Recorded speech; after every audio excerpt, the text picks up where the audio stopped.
কাছে যাব, উঠো না। এক কুলাঙ্গারের ভুল চিকিৎসার কারণে 3টি শিশু আজ এতিম। এক কুলাঙ্গারের ভুল চিকিৎসার কারণে আরেক কুলাঙ্গার গিনির ভুল চিকিৎসার কারণে পরিবারটাই যেন রীতিমতো হুমকির মুখে।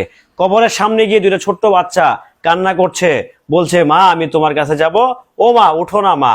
যখন ছোট্ট বাচ্চাগুলো ডাকে না ভাই, বিশ্বাস করেন কুলিজাটা পুরো ফাইটা যায়। ঘটনাটা ঘটেছে ফেনীতে, তা জানাবো এই ভিডিওতে। হ্যালো এভরিওয়ান, আসসালামু আলাইকুম। শিমুল আছে আপনাদের সঙ্গে। একটা অপ্রত্যাশিত ঘটনা, আসলে একটা পরিবারের জন্য সারা জীবনের কান্না, জানেন, সেটা বাবা হোক সেটা মা হোক। পরিবারের সিরিয়াস যারা পার্সন থাকে তাদের মধ্যে যে কোনো একজন যখন ড্যামেজ হয়ে যায়, যখন তাদের লাইফ এন্ড হয়ে যায়, তার পরিবার কিংবা তার বাচ্চা কাচ্চা সাবলীল হওয়ার আগে যখন পৃথিবীর মায়া ত্যাগ করে, তার যে কোনো একজন একটা পার্ট লাইফ দুইটা, বাবা এবং কি মা। সো দুইটা লাইফের যখন একটা পার্ট যখন মাইনাস হয়ে যায় ওই লাইফটা থেকে কিংবা ওই ফ্যামিলিটা থেকে, তখন ওই ফ্যামিলিটার জার্নি হয় অন্য স্টাইলে। ওই ফ্যামিলিটা আর স্মুথলি রান করতে পারে না।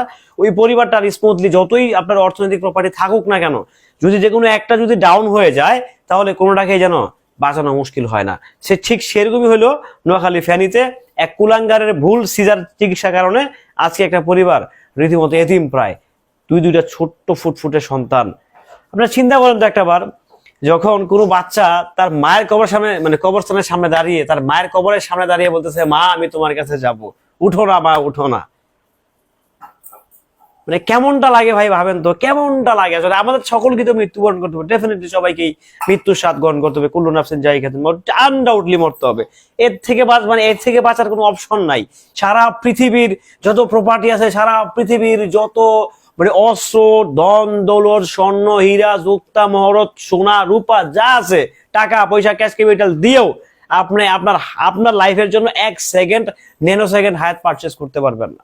আমাদেরকে যেতে হবে, বাট অপ্রত্যাশিত যাওয়া, অপ্রত্যাশিত কিছু করা, সেটা সত্যি অমানবিক।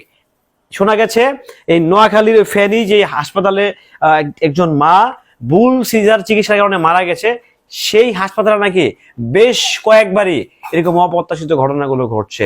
তাহলে এইসব কুলাঙ্গার ব্যবসায়ীরা কিসের মায়ায়, কিসের ক্ষমতা বলে, কাদের ইশারায় তাদের ব্যবসায়িক প্রতিষ্ঠান এখনো কন্টিনিউ করছে? আমার কথা হচ্ছে, বাংলাদেশের স্বাস্থ্য অধিদপ্তর কি ঘোড়ার ডিম করে?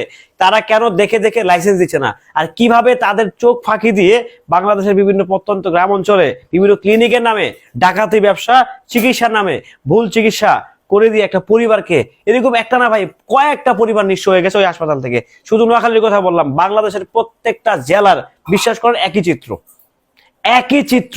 চিত্র। কোন জেলা থেকে আপনি শুনবেন না যে এই হাসপাতাল থেকে একজন যাদের কোনো লাইসেন্স নাই, যাদের কোনো অফিসিয়াল ডকুমেন্ট নাই, তাদের হাসপাতাল থেকে অপ্রত্যাশিত ঘটনাগুলো ঘটবেই। কারণ 5 পাস 8 পাস হচ্ছে নার্সের কাজ করে যাচ্ছে আপনার ডাক্তার দিয়ে, যে হচ্ছে ছুরি কেচি আগায় দিবে, তাকে দিয়ে হচ্ছে আপনি সিজার করাচ্ছেন, এক্সপার্ট দ্বারা হচ্ছে কাজ হচ্ছে না। তো সেই জন্য ভুলভাল চিকিৎসা হচ্ছে আর বিভিন্ন পরিবারের প্রাণ যাচ্ছে। যাই হোক, এরকম যেন কোনো না হয়, কোনো মায়ের কোল, কোনো বাবার কোল যেন এই ভুল চিকিৎসার কারণে হারিয়ে না যায়, সেই দিকে অবশ্যই বাংলাদেশ সরকারকে খেয়াল রাখতে হবে। সত্যি এগুলো আসলে খুব মর্মাহত ভাই। ভালো থাকবেন, সুস্থ থাকবেন, আল্লাহ হাফেজ।